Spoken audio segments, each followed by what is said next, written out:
And I know I have a couple of veteran parents in here, so please feel free to add to things if there's things that you remember that were helpful to you that I maybe forget to mention. Hello, welcome. Yes, so, and if you have questions, please interrupt me, ask questions at any time. I want to make sure that you we're on the same page. Okay. No. So welcome to the third year of our Let's Play Music. We are culminating, it's very exciting, we're culminating our complete musicians. That's kind of a weird way to say that, but it's the culmination of the Let's Play Music process. Your child will still continue to grow as a musician, on and on and on. But this is a really exciting year. We're going to do a lot of fun things. We're going to connect a lot of dots through what we've been practicing and experiencing the last 2 years.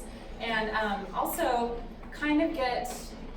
we're going to incorporate real world terms to what your child has learned. So the red chord, the blue chord, and the yellow chord specifically, we're going to give them real theory music names. We're not giving them names, we're introducing the actual names. So lots and lots of fun stuff. Just a quick review first year, what we have learned and the foundation we've set. We are all accomplished in, we've had exposure and experience to be able to sing in tune. Your children, you as well. Keep a steady beat, recognize sounds of patterns and chords, and sing in harmony. And then basic staff reading skills, steps, skips, and links. We learned about that staff.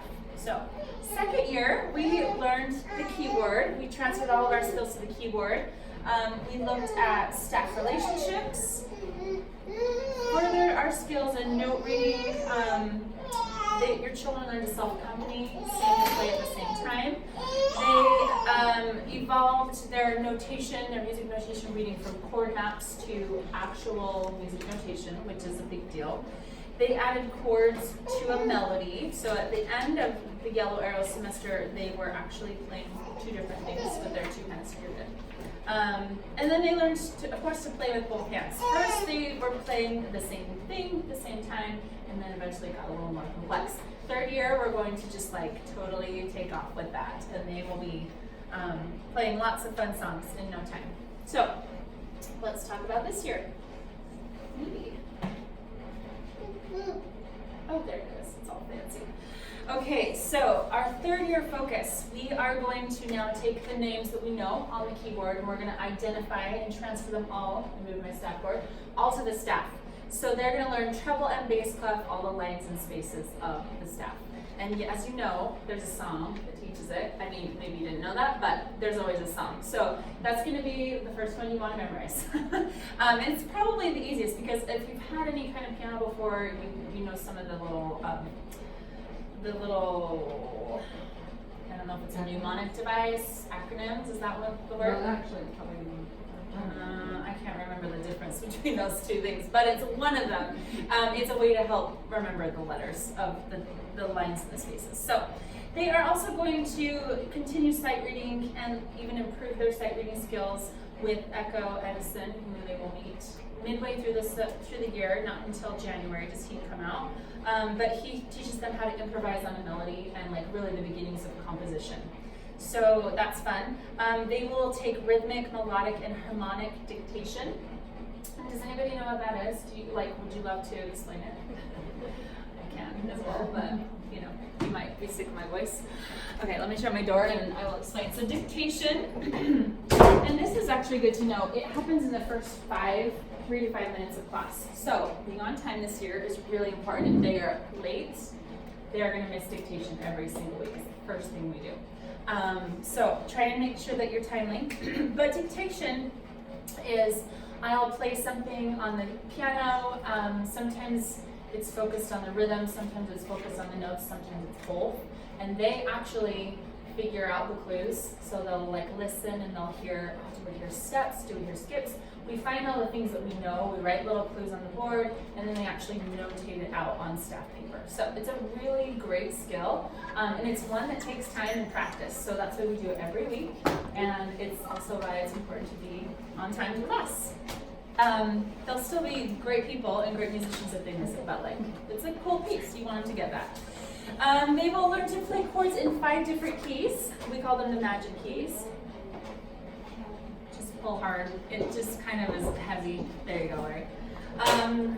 So C major, C minor, then they learn F major, G major. I can't remember the other minor, but we learned A minor. And a couple other ones, which is exciting. They'll learn actually the key signature for those as well.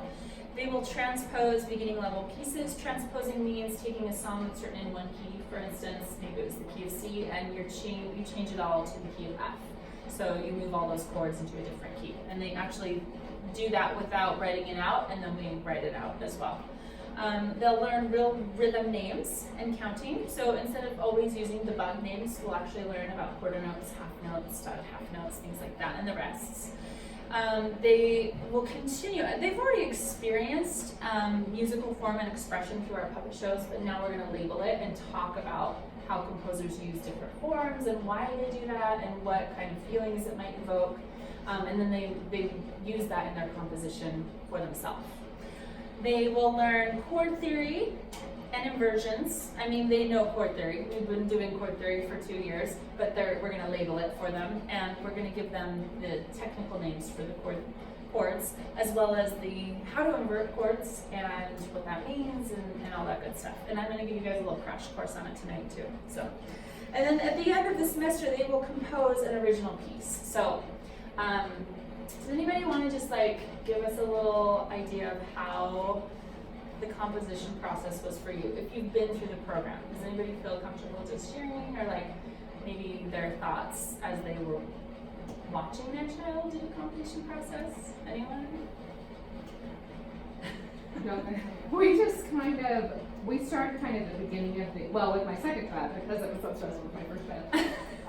So just have one playing around, experience. I would just say, go ahead and play around, and then even at the beginning, just making up their own songs, and then once January hit, I would say, oh, do you want to play that one again? Or just kind of so they get used to playing, and then I videoed them, I think, and then we would write down the notes together. But it helped to video them kind of playing around, and then, because they can't really. But it's good if they have an idea or a story in mind, and then they say, what do you think that sounds like?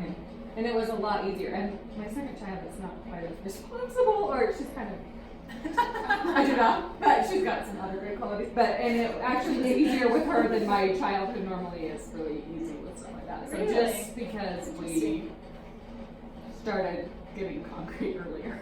Okay, well that's really good sage advice. I don't know. We'll talk about that a little more.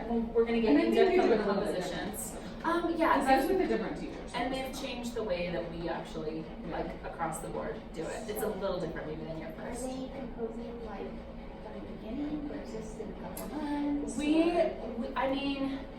They can start composing now. All they need to do to start composing is sit at the piano and make up a song.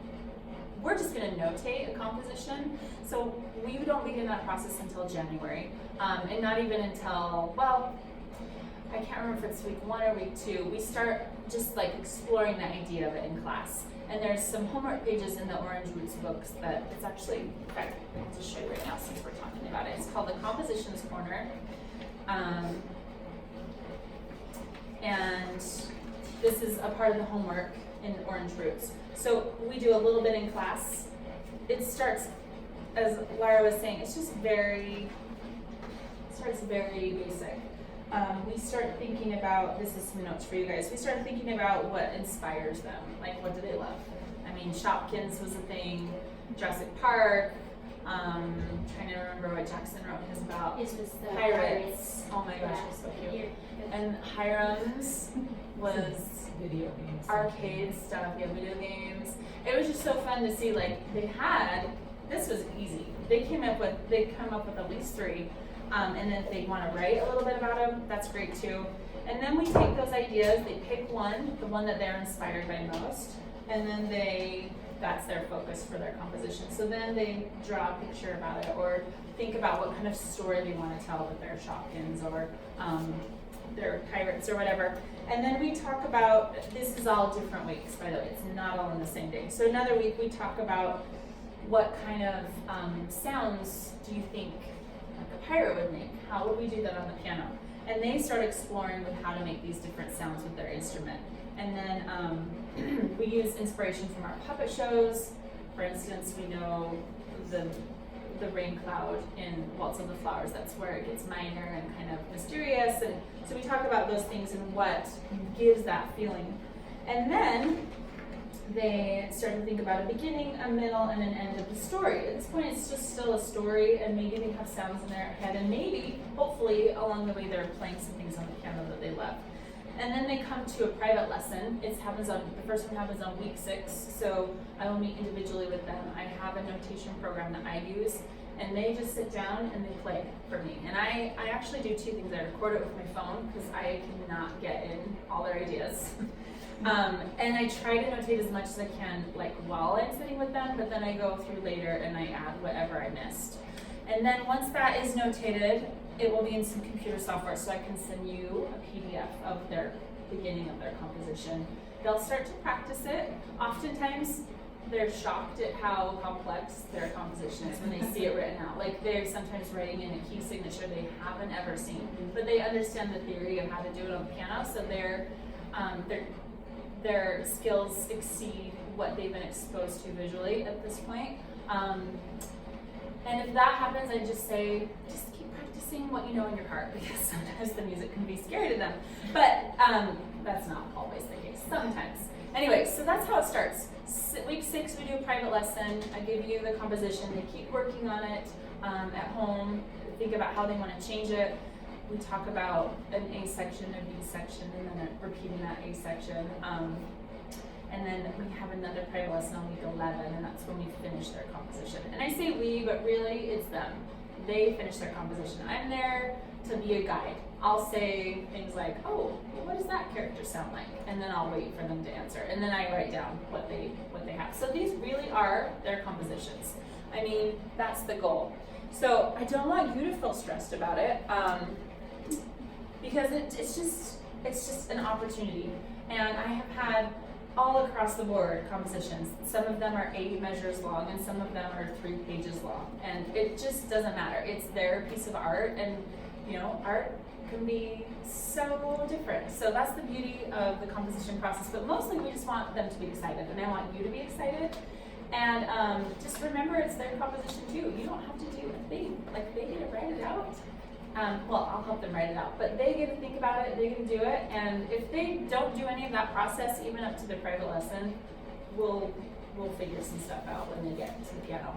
The piano is a really easy inspiration. They sit down and they have ideas pretty quickly, even if they haven't prepped. So, anyway, that is a little nutshell about how the composition process works. Do you guys have any questions about that or anything else? Okay, let's move on. All right, so I want you to think about, just for a minute, bamboo. The way that bamboo grows, it starts growing down first, and all of the work is happening in the root system, and then eventually the bamboo sprouts, or the shoots, get really, really big, really fast. And that's because they're so tall and they're so thin, they need that strong foundation to be able to survive, right? So I want you to think of your child like a bamboo shoot. We are doing a lot of things, and we have for 2 years, that we haven't been able to maybe see. We're not able to always see the skills that they have, because we're setting a foundation. We're helping their foundation be really strong. Eventually, it may not even happen this year. It may not happen in the next 2 years. But eventually, their bamboo, or their desire and their potential, I should say, is just gonna sprout like crazy. And sometimes we get to see it here, and sometimes we don't.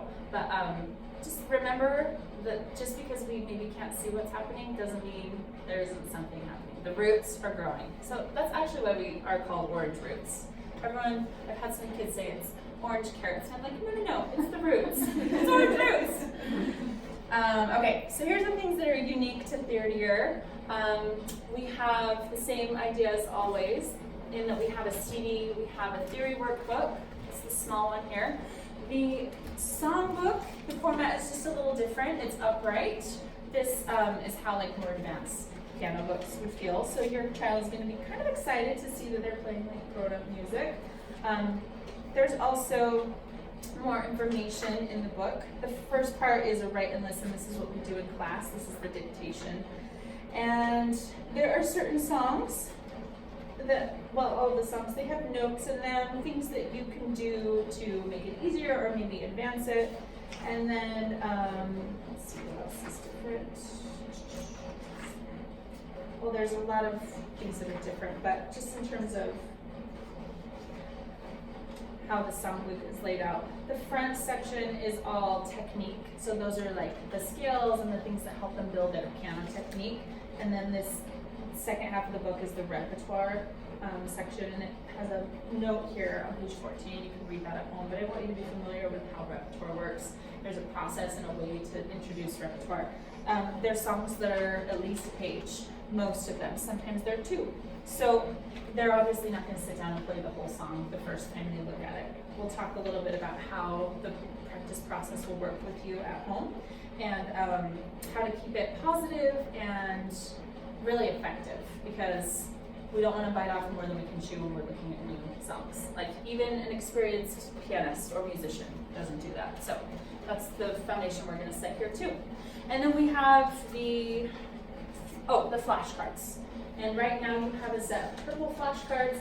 The elastic band is a part of them. Don't get rid of it, because we're actually going to keep some of them banded off. We only use a few at a time, and then we add more and we'll unband those. So keep that rubber band, and if you happen to lose it or break, just let me know. I have more. CD listening is more important than ever this year. The songs in third year have the most words of all the years, and they're really great songs, but they take a little bit of time to learn. So listen to it as often as you can. You all have a CD. I will send a follow-up email tonight with a link to the digital download portal. So if you haven't digitally downloaded it, you can still do so. And if you have an iPhone and you need tips on how to do that, let me know. It's kind of a stinky process, but it is possible to put it on your phone. It just takes a lot of time. Songbook layout, we already talked about that. The homework booklet has new elements. Let's talk about that just for a moment here. Okay, sorry, I'm gonna rewind. Let's go back to flashcards. So we do have flashcards as a tool this year. I didn't get mine out. But there's two ways that we use them. Just breeze through them and say the names of the notes. So they're, you can look at your flashcards if you want. They're just notes on a staff, and on the other side it says the letter name of the note. So we'll start with the note naming, and then a game that you can play at home and that we play in class is called Say It and Play It. So I'll hold up a flashcard, they say the name, like F or C, and then they play it on the piano. And that really does help the connection of what I'm seeing on the staff connecting with what I'm playing and hearing on the piano. So that's important. There's lots of ways to use the flashcards. Those are just two that are very effective. In second semester, I don't do this in Purple Magic. I introduced the Inner Flash Club, and all this, it's really just an introduction in keeping track of how much time it takes you to do your flashcards, your child. So they're going to start timing themselves. They'll create a baseline for what's their slowest pace. I mean, within reason, like not 10 minutes, but like as fast as they can go in the beginning. They're going to keep track of that, and then they'll keep track of their time. And really the goal is just to beat their own time. So each week when they come to class, I have a little flashlight, and they can hold up their flashlight and yell out their best time, just like as they come in.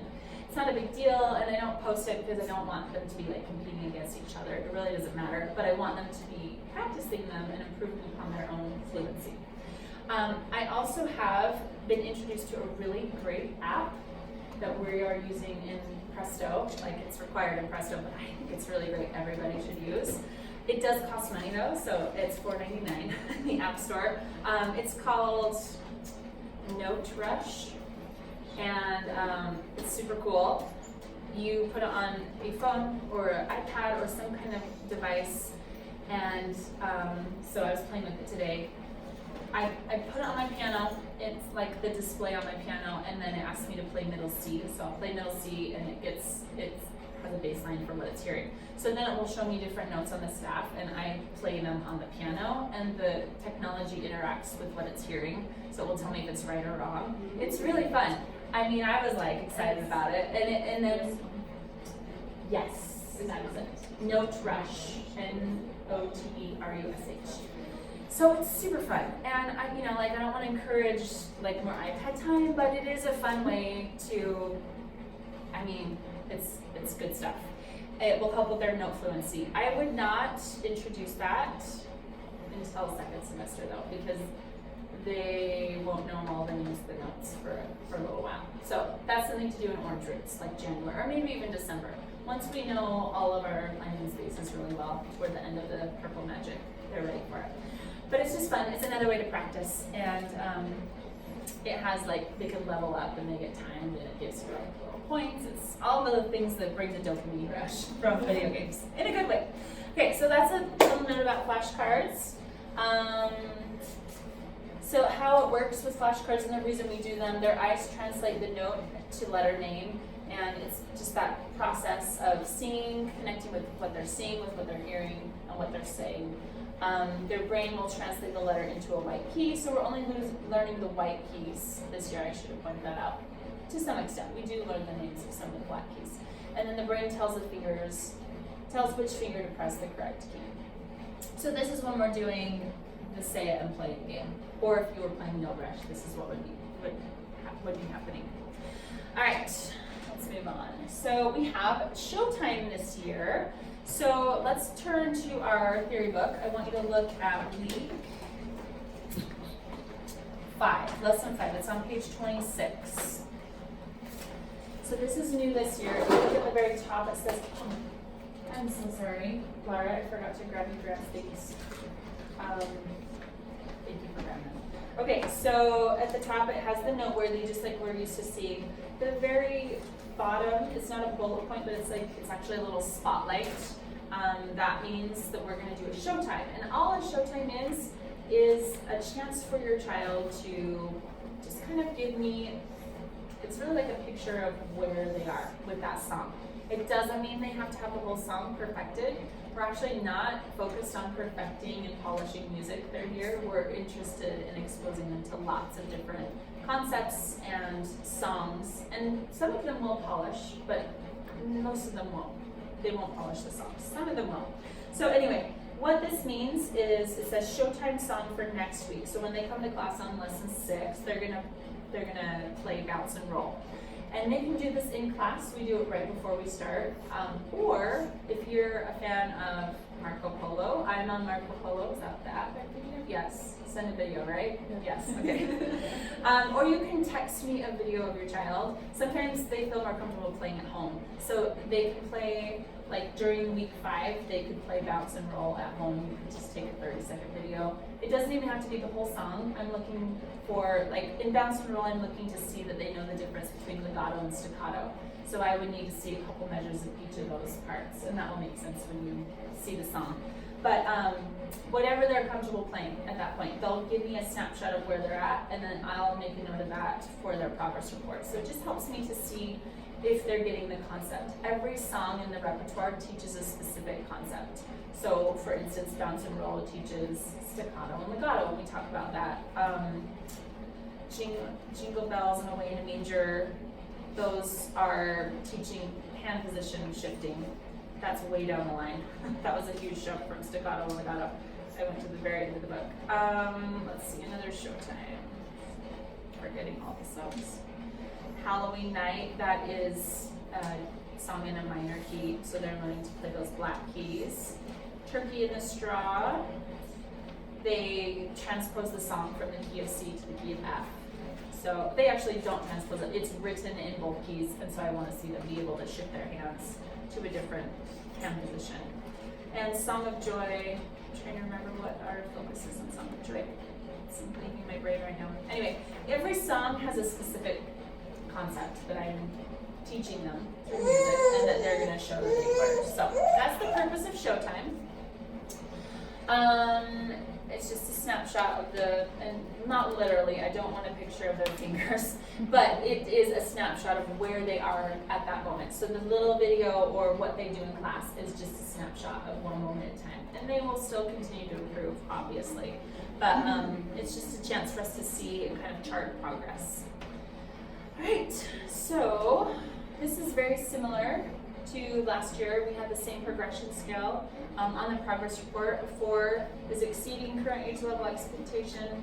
3 is really right where I want them. They're meeting their current age level expectation.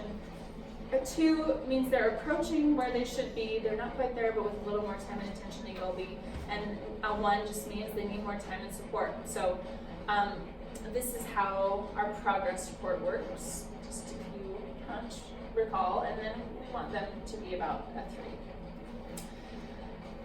You guys are all remembering the progress reports from last time. I'm just going to skip over this. It looks a little different this year. I'll be giving more written information. There are just some little abbreviations I use. FF is for flat fingers. So I'm just noting what I'm seeing. Doesn't mean it's bad. It just means this is where they are now. Curved fingers, CF. Staccato and legato, steady beat. Pauses and stops, and very slow. So these are the abbreviations. It will be on the chart, but I'll use those when I'm taking notes, just for time's sake. All right, let's move on. Station days. We know about station days. We have those again this year, and that's where we'll do the progress report. It's lesson 15 of each semester, so plan to attend that week. The progress reports this year are a tool for now. They're also a tool for your private piano teacher when your child graduates. So I'm gonna ask you to hang on to them. At the end of the year, you will also receive your child's connection book. This is written and designed for a piano teacher to be able to not assess, but see what your child knows. So it has many of the songs that they've learned, Alouette, chords and pieces. There's some little theory assignments the piano teacher will take them through. And really, it's a chance for the teacher to see, wow, this child knows a lot of theory. Wow, this child knows a lot of repertoire. And it will help them place them in whichever method book that particular teacher's using. So it is helpful to keep the progress reports because some of the songs are repeated in here. And the teacher will then be able to say, wow, look at how you progressed. You had flat fingers on the song and now you're keeping a nice bubblehead or whatever the case is. So you guys are gonna keep those, and then at the end of the year I'll give you your connections book as you move on. All right, parent emails. I don't feel like anything is new to my emails other than and you can be totally honest. Are they helpful? Are the emails helpful? Because I'm like, would it be better to text? Or I don't know. Do you guys feel like they're good? You like the emails? Okay. Alright. For now I will keep them. Sometimes I feel like even our email is like archaic, but you know. We still read email, right? Okay, I'm not mailing you a letter. I will email you a letter. Okay, so that will be the same. The first section, if you just have 10 seconds, read the top section. That's like the most important stuff. It's in order of most important, also important, but okay if you don't get a chance to read it, and this is like supplemental to what we're doing in class. So also good, but not like absolutely necessary. Anything with scheduling or like recital or information like that, I put in the top. That's where I put all the meat of the email. Okay, so what we're learning this year, we talked about rhythm. We're gonna name the rhythmic notes, the actual names, the notes and the rests.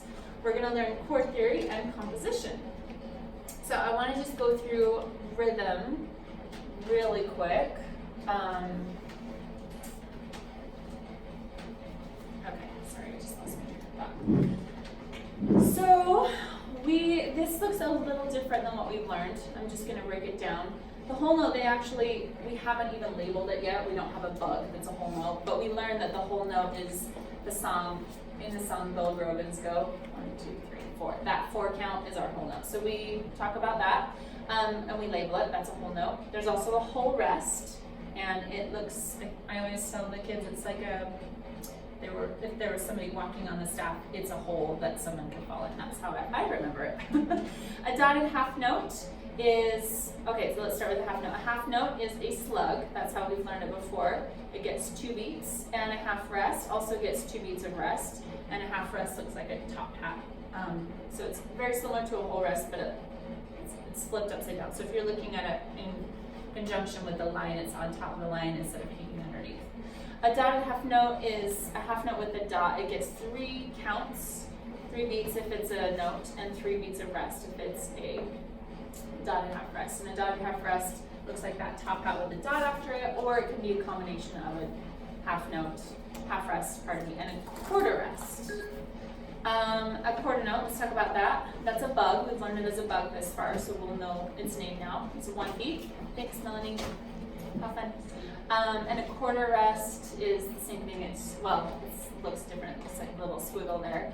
And it is 1 beat of rest. Dotted quarter note is worth 1.5 beats. Dotted quarter rest, you can see another 2 eighth notes. That's the beetle. We learned as beetle. It's 2 eighth notes together equals 1. So if it was an eighth note alone, it looks like that.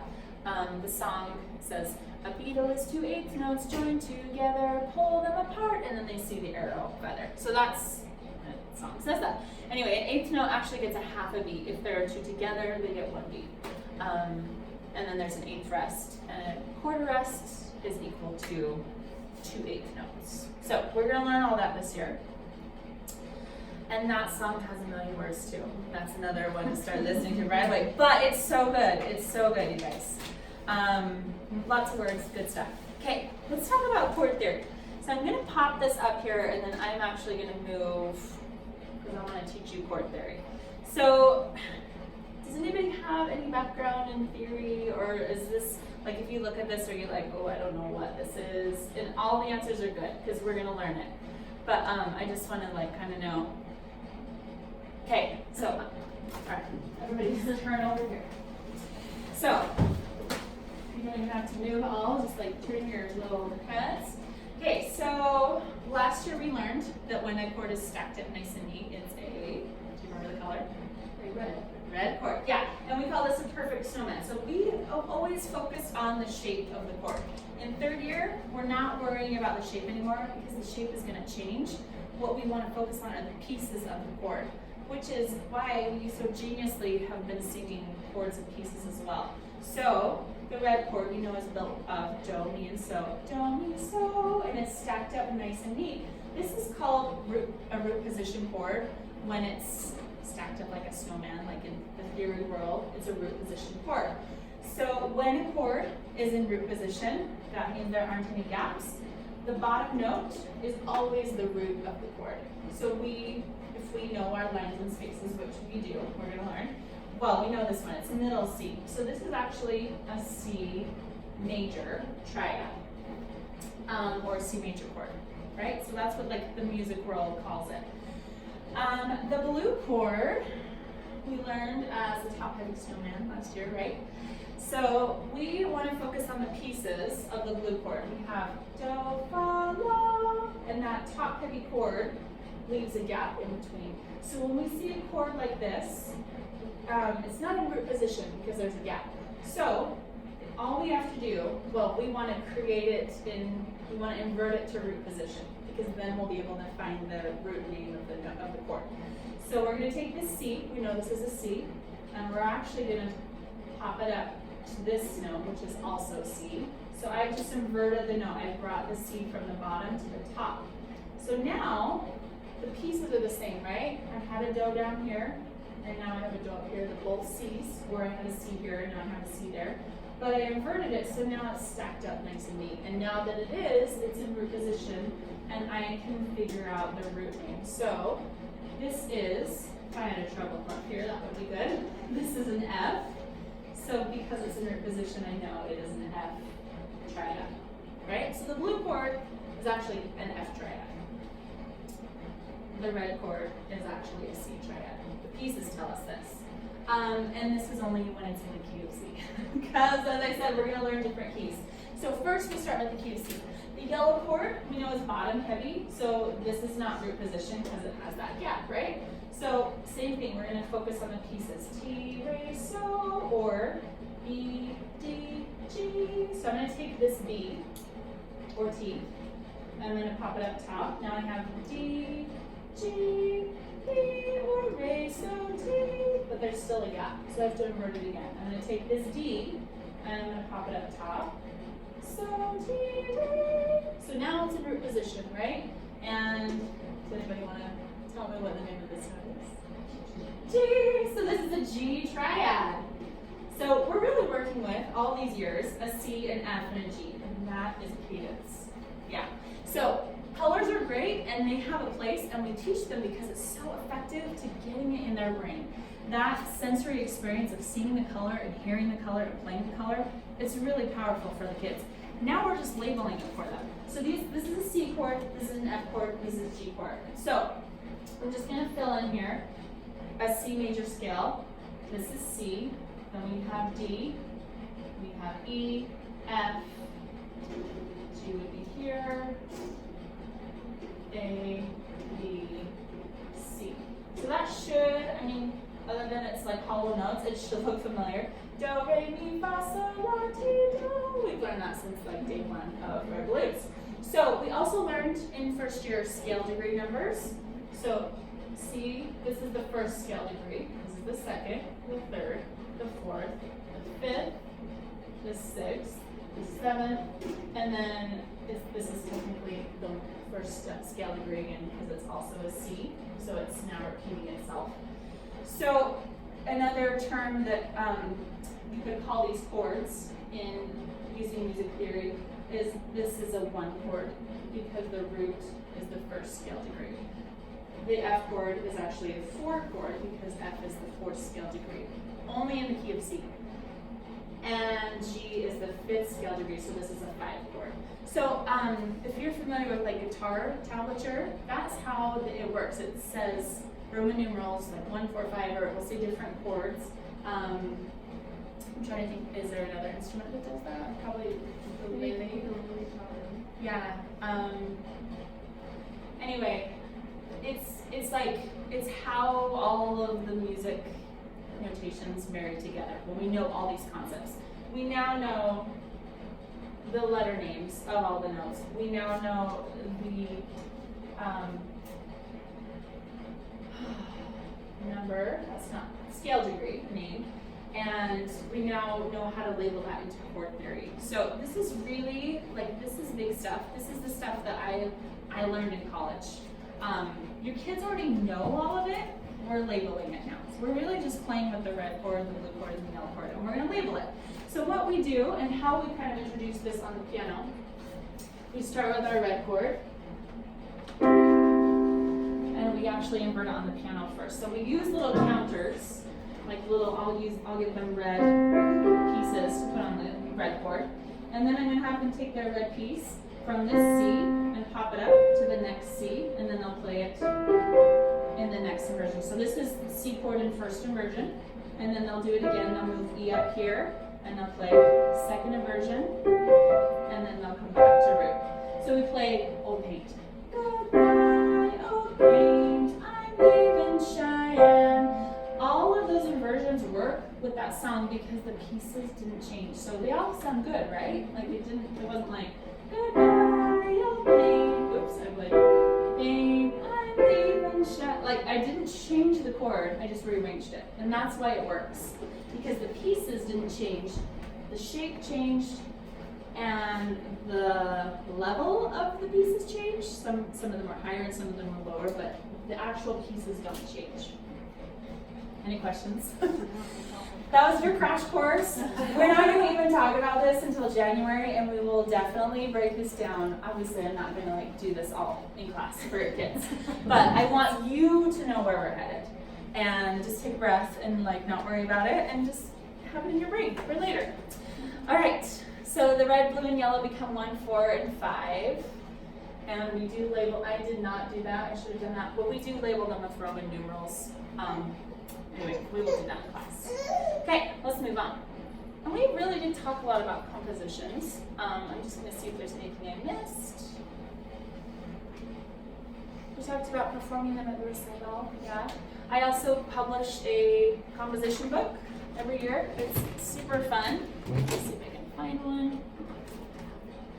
So they are actually going to be published musicians, and they have like a little bio in here and a picture, and then their song gets put in there, so they get a copy of all of their friends' songs or kids that they have known from other years. So that is something to look forward to. And like I said, sometimes they're like shocked to see what their song looks like, but it is fun to have it.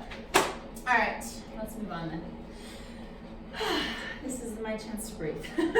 The fact that children can make beautiful music is less significant than the fact that music can make music can make children beautiful. And we're not talking about appearance, we're talking about emotionally, spiritually, mentally. Music is so powerful. It does change us physically as well, but it starts inside. So, thank you for continuing to invest in that. I really, truly believe it's going to make our world better. Okay, last thing. What's next? After your child graduates, we of course have this fun connections book. We also have a program called Bridge. I personally do not teach it in my studio because I just don't have time, but there are so many fabulous teachers. I'm just so excited. I recruited this teacher. I wanted her to be a Presto teacher, but she's a Bridge teacher, and she lives really close to me on Van Winkle in Murray, and she is fabulous. She's teaching Bridge in her studio. So Bridge is designed for Let's Play Music graduates. It's the next step, and it's awesome because it keeps all of the ideas of theory involved. It's a program written by Let's Play Music, so it's like another connection between Let's Play Music and private lessons, because sometimes there's this little lag, and some teachers don't really know what to do with all the things that your child knows. And a lot of the curriculum that's out there doesn't really continue to support what they have been learning. So Bridge does, it's fabulous. You'll definitely get this, and this can go to any teacher. If you have a teacher you love and know, certainly stick with them. Also, connect them with me, because I probably want to recruit them to teach Bridge, because they don't know it, but they're gonna love Bridge. Can I ask a question about that? Yes. So yes. they do that, and then they would just go on to the regular, so like, does that teacher teach regular piano lessons too? She does Bridge and then that, or you would Yes. go to her for Bridge and then like my other girls have a piano teacher? I don't know. I'm just Yeah, curious. I'm not sure if Mary 'Cause we've had a trouble with that transition. from Bridge. No, from just Let's Play Oh, Music yes. Yeah, it can be tricky to, to like, find she just a started pair of her piano. all over Mhm. again. This happened to my son. So, okay, here's I don't know, here's it's a like little everything story. was lost after. Yeah, exactly.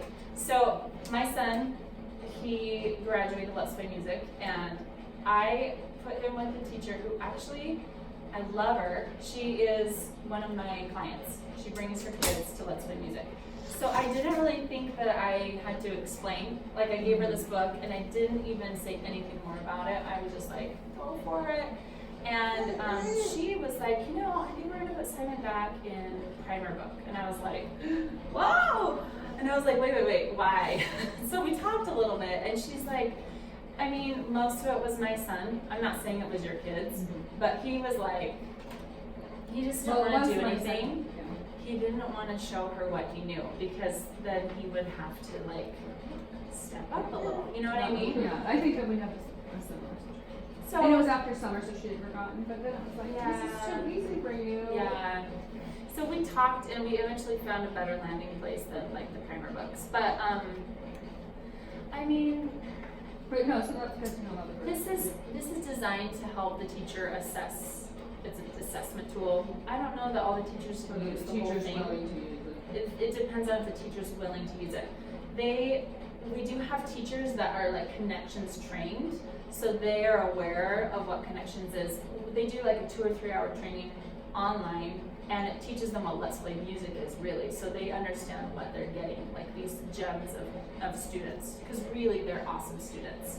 But sometimes it's hard to know what to do with them, because they know a lot of stuff, and they're not really focused in any one place. Well, sometimes the teachers have done their thing forever. Yeah, they and have so a- it was they just have like, a she pattern. didn't want to bother.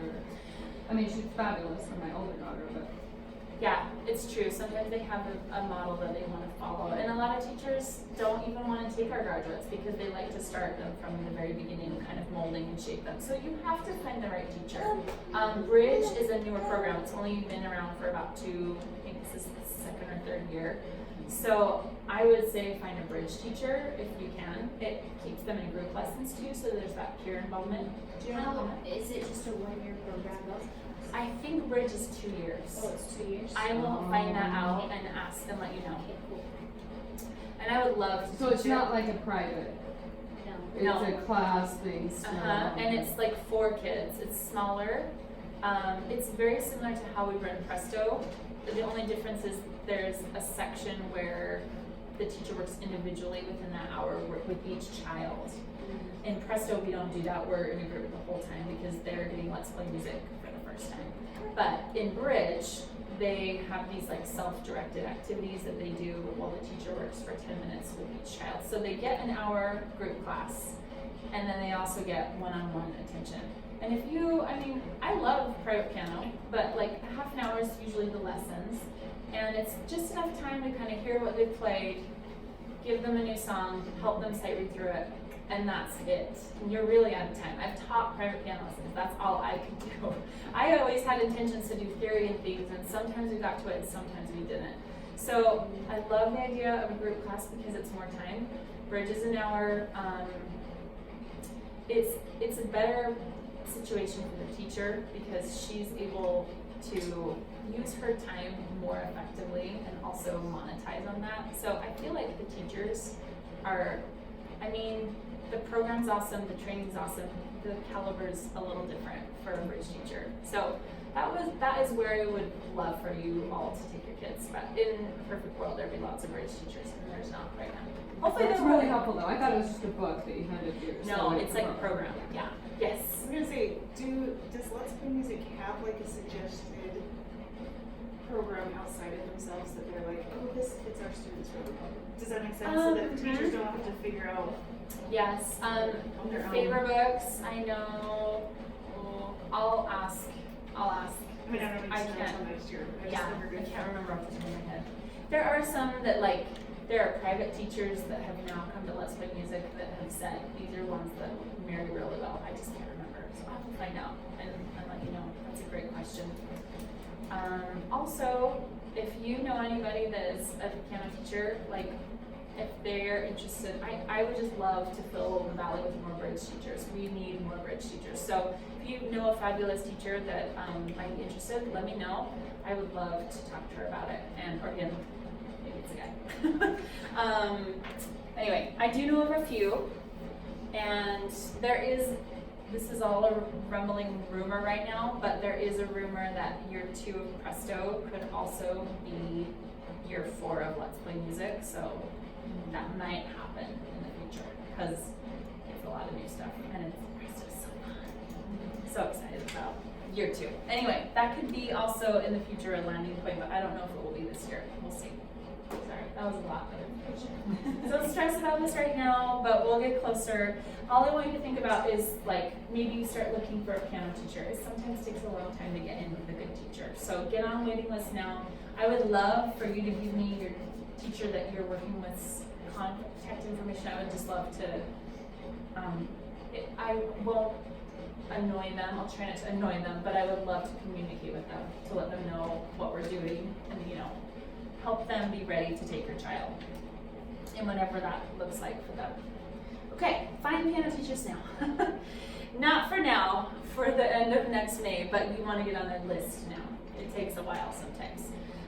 We have a list on the Let's Play Music site. You can actually look up connections teachers or bridge teachers just like you can Let's Play Music teachers. So go there and do a search for your zip code and see what you can find. I also have a list of some that I can recommend to you as well, so I'll send that out today.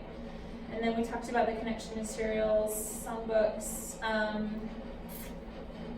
I mean, you don't have to be, I don't know what this is wanting me to say. I can't remember why I wrote that on there.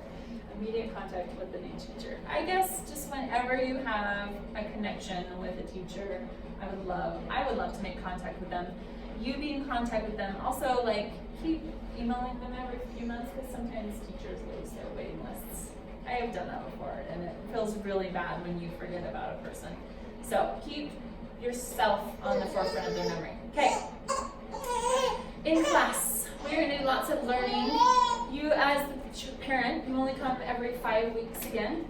Week 1, 5, 9, 13, and then you also come on week 15 for station day. So it's similar to last year. Be an active participant when you come. Give your child that gift of your undivided attention when you come to class. Like, I know it's hard, but it's once a week, it's 55 minutes, and if you have more than one child, or even if you have any social relationships outside of your child, they we need your time too. So this can be a chance to give them one-on-one and just connect with them. Encourage them more than you correct. We don't want to worry about correcting them. Just encourage them. We always try to focus on what they're doing right. If like all the notes are crazy, but their fingers are curved, then we're going to talk about how beautiful their bubble hand was, and then we're going to keep practicing those notes till we get the right notes. Encouragement goes such a long way, and we're not trying to be fluffy and not teach them how to work hard, but we want to focus on what's working and not what's not working. That will just keep practice time and your interaction really positive.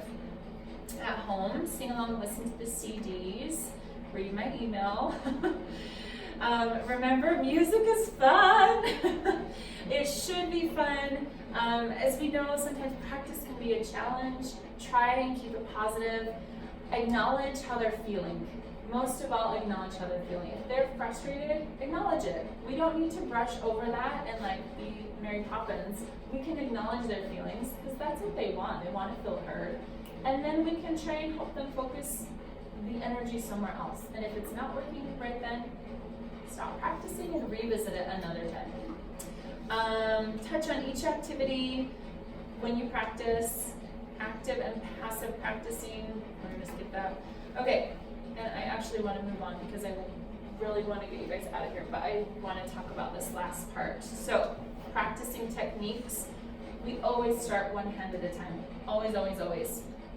Usually, it doesn't really matter. You can pick right or left. Sometimes it's nice to mix it up because they get more familiar with their right hand. Chunking. Chunking practicing is where we just take a chunk. So, I would even start with like one measure. So let's say we're learning Song of Joy. And we're just gonna look at this top line. So I'm gonna say to my child, I have my V fingers. This is also a technique. You're gonna point so you're on the right side of their book so that they can see what's coming next, but you're kind of highlighting the line that they're looking at. So if they're doing two hands, you're here. So I'm just gonna say, let's just do this chunk today.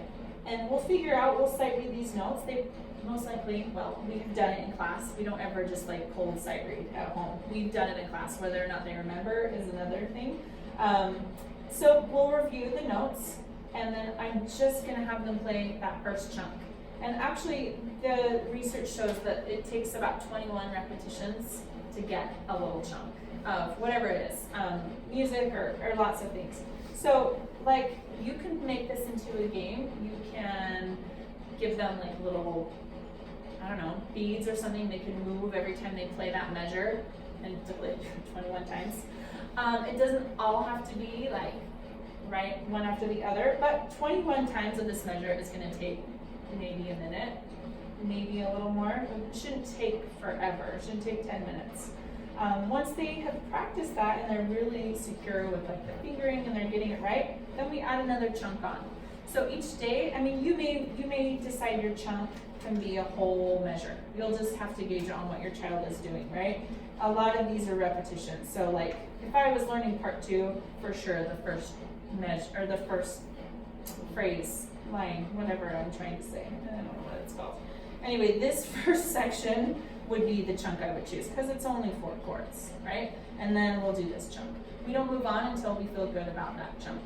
And that is how we practice. Eventually, they're going to be able to move through their chunking faster, or they're going to be able to take bigger chunks. Also, every song has repetition in it, so they're going to find familiarity within the song. Oh, look, it goes back to the beginning again, and I'm repeating the same chunk. So they're going to find that, you're going to find that too. That is how I want you to practice with your child. Do you guys have any questions about that? Yes. So every night, what does it look like every night? In terms of practice? Yes, with the homework. Okay, good question. So, real quick, I guess it's been a year since you've been in class. Yeah. Okay, so CD listening, this just happens all week, right? These are the songs we're looking at. So let's just look at lesson 1, everyone, in theory. The flashcards, it just talks about, okay, so flashcards we want to have happen 5 times a week. They're keeping tally marks every time they do those. And these are like, it's like 5 cards and then they are gonna review their key names on the piano. So this flashcards should take 2 minutes. That will happen at the beginning of every practice. 5 times a week they're practicing. And then they're going to chunk through these songs. It would be awesome if each day they could do each song. Maybe it's 1 measure of each song, and then that's it.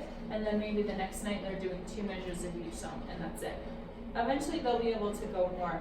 But we want them to play each song every day.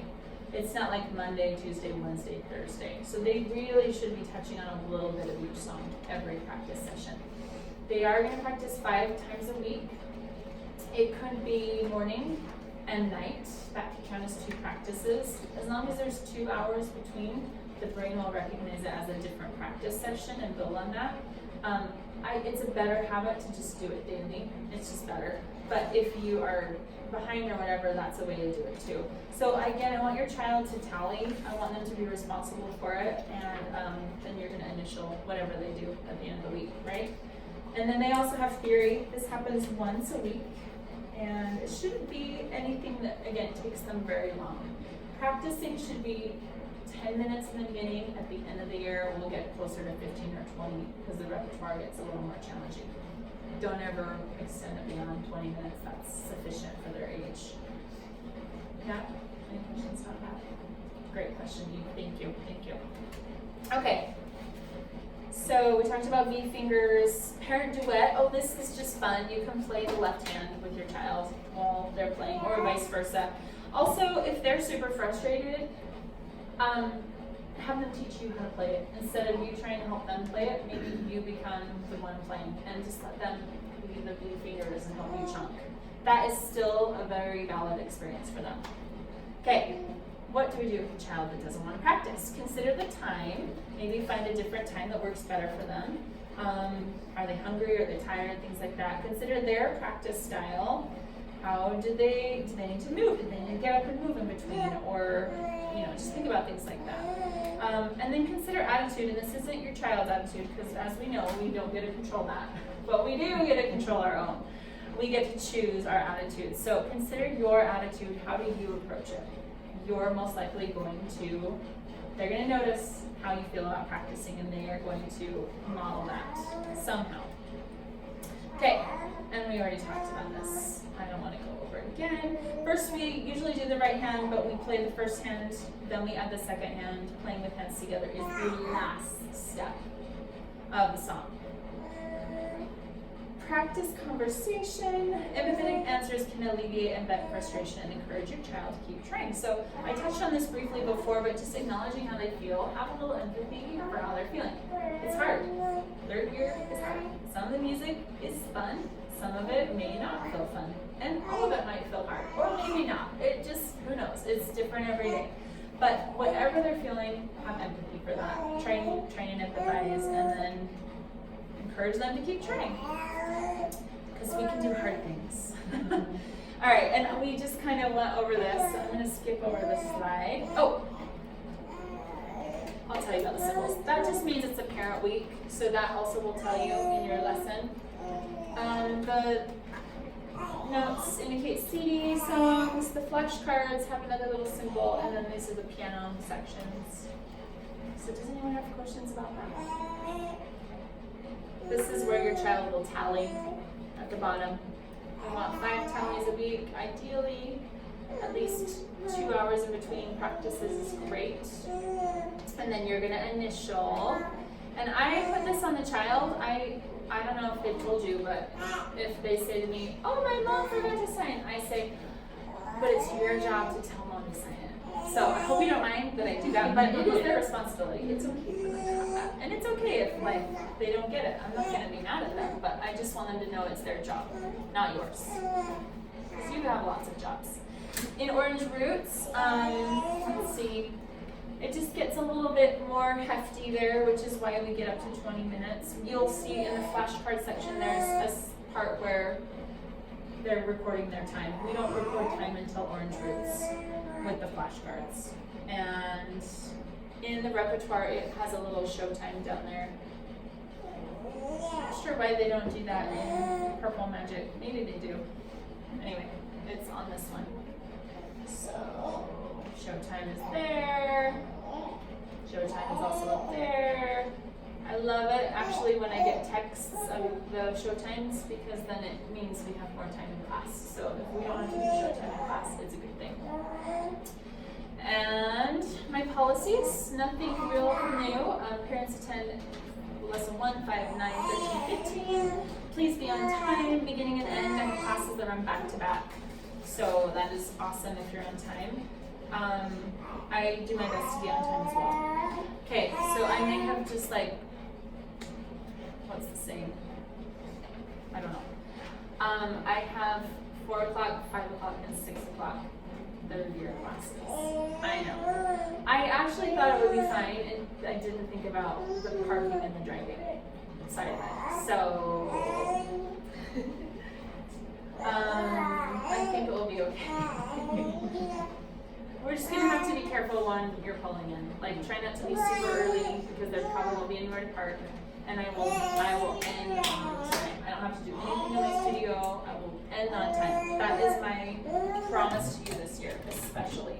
So that you can be out of here and that we have a 5-minute transition time. And if it becomes not working, we might have to adjust the later classes just by 5 minutes. But that is what I have it set up right now. So, okay, tuition, you guys know how this works. It's 4 monthly payments, and the tuition days are on your class calendar, which is in the front of your book. All the ones that are in purple lettering are tuition days in your calendar. They're also parent days, conveniently. It's $60 a month. You can also pay by semester or for the full year. And I do Venmo and PayPal. All of that information is on the class calendar. Check, it's all good. And for siblings, with the exception of little ones.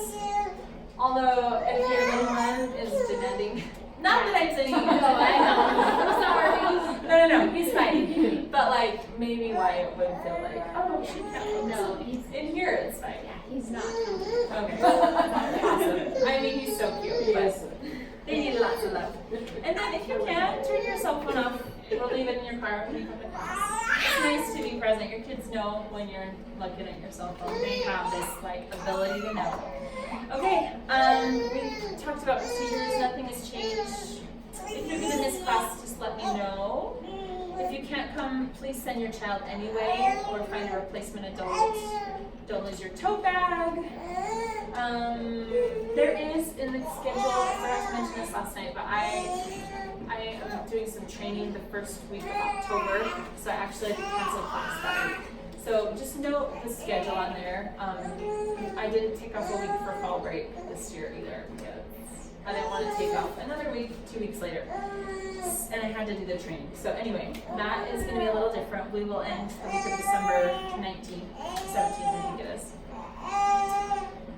Okay, and then you guys have a studio policies. I need you just to sign all that and hand it to me.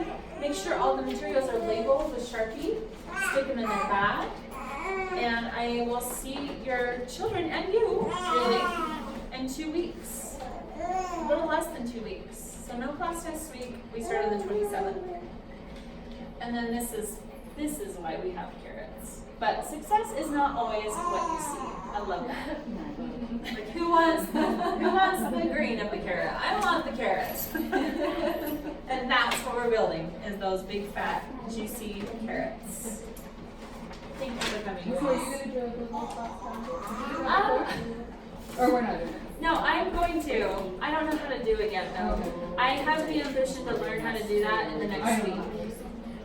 And I don't think it's that hard, but I need some, my husband's gonna teach me. So I have that on there with the caveat that I might not do it. But if I do, I would love for you to participate in my Google Calendar. And if you don't know what that means, we will learn together. Because it's like the wave of the future. I probably should know how to use Google Calendar. So do you have like instructions you can email about the iPhone? It Or walks yes. you through it. I can't remember Does where. it walk it through tutorial. on there? It is. I Oh, think okay, there I'll is look. So There's it's a super video. helpful. It's a video, right? I think I can access it and send it to you Well, I'm from not our gonna okay. database. But I can And look even at like that. in the email, like I feel like every time I clicked on it, it just like walked me through it the second It time. might have a link. Okay, I didn't try this time because Yeah. I know last year. Yeah. It It wasn't as big of a pain the second time. Okay. Do you have an Apple computer? Yeah. So you just have to download onto your computer, put it into iTunes. It's I'll Oh, send you okay. instructions, but that's how you have to do it, and then you connect your phone to your computer, and then you can put it on. Which I haven't You done can't with my do it computer. from your phone. Okay. It's so stupid. And it's also annoying because there's no picture, there's no title number. You have to input all that information. Oh, into yes, iTunes. okay, I did do it last year. Okay, that's right. I did because you have to enable the yeah, I did. That's right. Yeah. So I remember going through and naming them all. It's annoying, and it takes me forever, but I have to do it because I have an app. Thank you. Thank you. Thanks, you guys. And I didn't get garbage cans. I'm sorry, just stop your plates. Okay. No, those were great I was questions. really interested in that bridge. Sorry. because I did feel like we just lost so much. It's like, how do we do all this Well, work? Bridge exists because everybody was going that way. That's why they have a program now. And it's new because it took time to develop. So it's really awesome. But that's me, yeah. So when I just thought it was a book, I didn't realize it's a whole program. Yeah, it's a whole. That was really helpful. Well, it is a program, but the teacher also chooses a method book to use with the program. So that can be different depending on the studio. Mhm. So they're still doing group stuff. There is still a book they use, but then there's also like they may use the whatever. But anyways, I guess the nice method thing book. was I never had to sit down with their copies because I was always and I had to run away. And there's nothing wrong with that either. Like that's But, fine. I mean, It's she not just like knew it all and did it. but Yes, yeah. and yeah. Thanks, you guys. Thanks. Thanks, Larry. Sorry, I don't have pen. Oh, I had pens. And look, I even came prepared tonight, and I just Thank you. even had them out. That's the worst one. I know that one was there. Sorry, here. That's okay, thank you. I need to throw that one away. I was scouring my house for pens today. Okay. So, I got your email. so do you pay a deposit for a Yes. class? Will that carry till next year? Yes. Am I need to- Oh yeah. Yes. So I was just thinking about that. Yeah, you have class. And Well, I can refund it to you. I'll just refund it to you. Because there's no reason why you don't have it. Unless you want it towards tuition. Okay, we can do that. The materials I can send back and get a refund because I haven't written it. So that will be nice. There's no reason why I'm taking out of those. You'll have to reorder them next year, but you guys have the menu now, right? I'm happy to send them back, and then they'll refund you for her materials.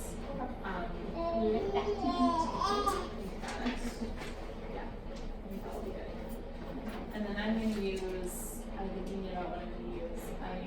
I don't really have the many books. I just have a whole bunch of stuff that my kids have used, so I'm just gonna give you books, and I'm gonna be using Dill Arrow and Greek Village shells with her to just straighten her gears. So it'll be good. It'll be good. And you'll be really glad that she'll be glad, you'll be glad, everyone will be glad, they'll be good. Because I told her, I'm like, Chad, you got to get this. So now she's stressed out. So I don't know. This is better. And she's like, I am not doing that. I am staying in Brenda's class. And I'm like, but if you don't know how to do it, then. And she's wanting me to grow it. Well, yeah. Like, that's the only problem you have is that you're not going to be in Brenda's class, really. It matters, it's the social. My son was devastated when he didn't get his assignment. He's in Mrs. Weeze's class. Mrs. Kid, Elder. Yeah, so is Jeremy, and he's like, all his friends are Elder. And I'm like, okay, well, I'm pretty sure he's out. Yeah. Thank you. So good to see you. I can't wait to see your kids. We practiced. See you in a couple weeks, Yes, I guess. Okay. Yes. So yeah, we worked on that. Awesome. We didn't complete them. I think we kind of through half. As long as they were playing, that's Yeah. really all that matters. Yes. Fabulous. Hopefully they haven't forgotten everything.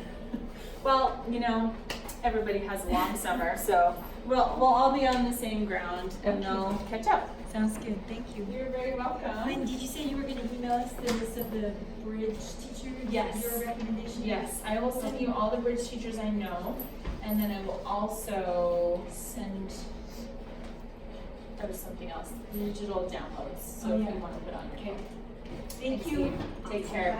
Thank you so much. Thank See you. you Oh my next gosh, week. he's so cute. Oh, thank you. I love Sorry, I that said you you're brought him. recording and he's No, like, he's "Fussy." great. Go. It's so fine. I actually have another recording of this, so it's fine. Thanks, Camilla. Can we just tentatively count on the 6th then? Yes, September. Yeah, let's do that. That will give me like a minute to get my head We'll out be of. out of town Oh. before anyway, so. Okay, yes, let's do that. Let's do that. Okay. And I hate that it's Friday. I'm sorry. I know that's tricky, but I teach every other day, Mm-hmm. so Friday's the only day.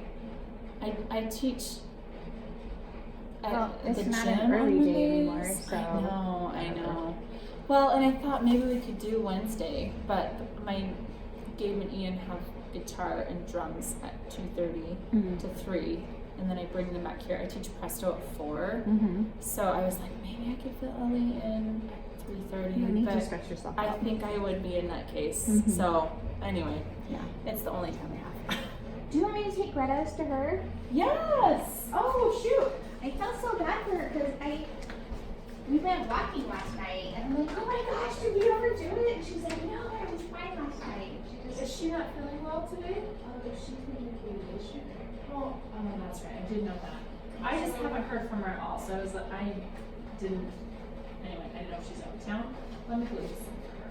Oh, she So she went on a walk last night, though. yeah, we went walking because she said the doctor told her that she should exercise and not Yeah. walk because she's been so tired of it. And they said, you need to exercise and which to me kind of sounds whatever.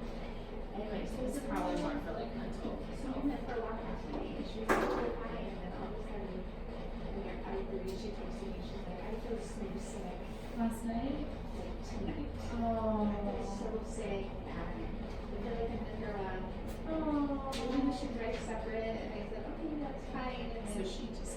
like 15 minutes later she texted me back, she's like, so I'm throwing up now, so I'm not going. Oh. No, I'm sorry. Yeah, I'll send her the video and oh gosh, it's just tough. Okay, so I'm gonna write down this thing in here.